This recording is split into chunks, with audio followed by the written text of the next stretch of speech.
What do Creature from the Black Lagoon and your bio have in common?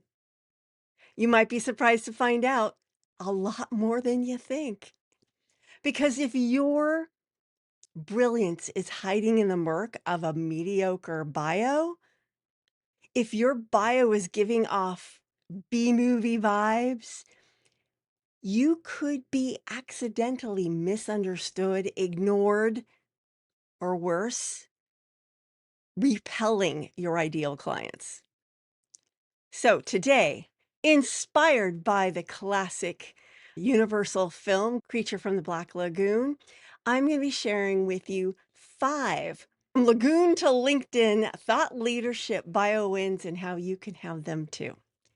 Hi, my name is Carma Spence, and I help big thinkers, visionary leaders, and seasoned experts leverage the power of books to grow their business, from writing to publishing to marketing.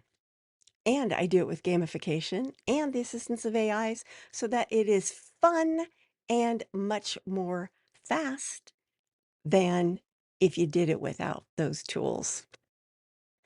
If you're watching this video on YouTube, please like this video, subscribe to my channel, and ring the bell so that this video and others like it can get into the YouTube feeds of more people who want to write books to grow their business.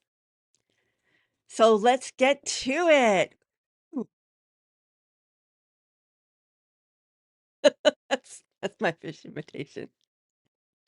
All right. Number 1, you can't be discovered if you're still hiding in the swamp. Was it a swamp? Was the lagoon really a swamp? I don't think so, but that just sounded good. Just like the gill man, your brilliance might be lurking beneath the surface. Remember that famous scene with the white swimsuit and the gill man swimming looking up? Well, if your brilliance is there and your bio is the woman in the white swimsuit, you've got a problem.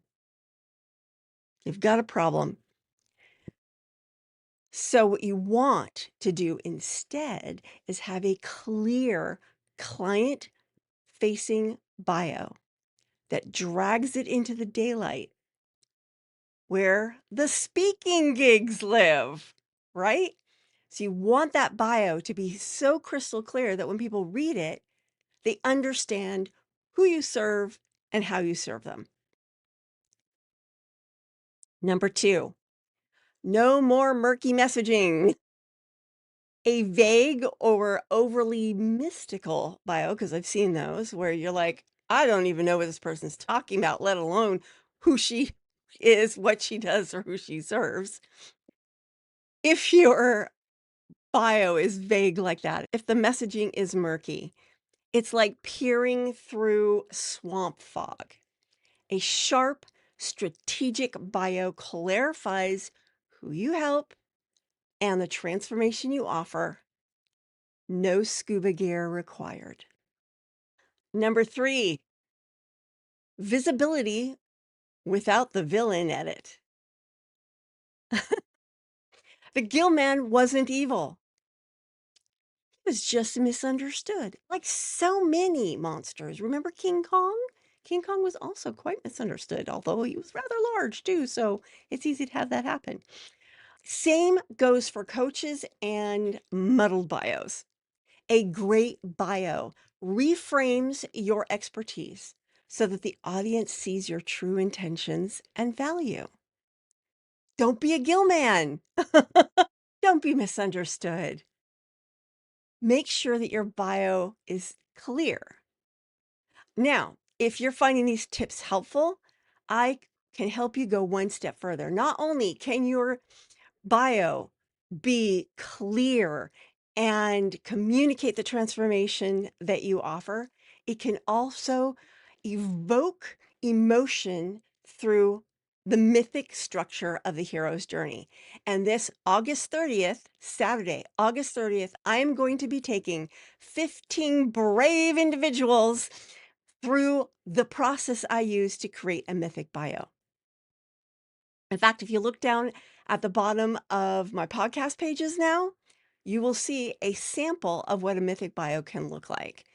My full bio is on my main website in the About page. You can see the full version there.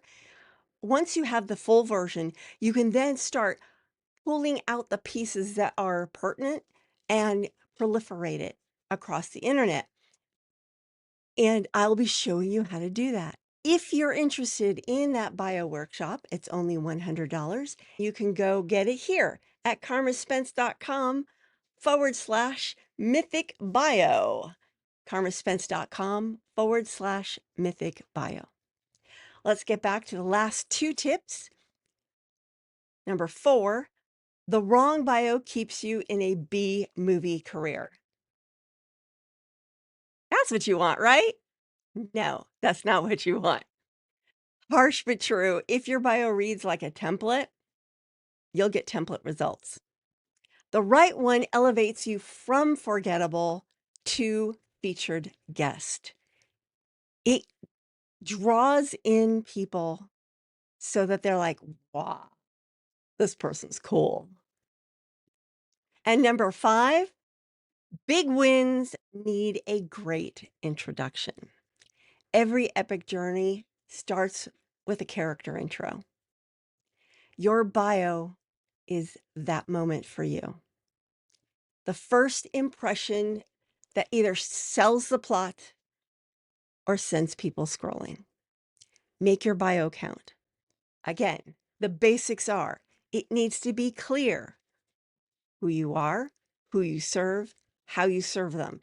And how you serve them is you take them through a transformation from where they are to where they would dream to be. And your bio can do all that, thus selling you before anyone ever talks to you.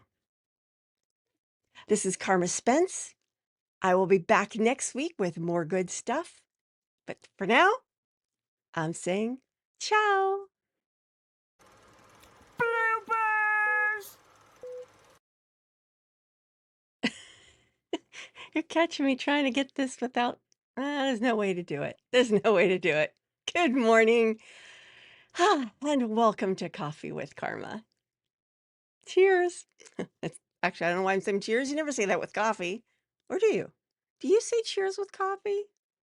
Do we really know it was a Gil man? That's right. He is after the girl. Okay, so yes. So yes, so the Gil man wasn't evil.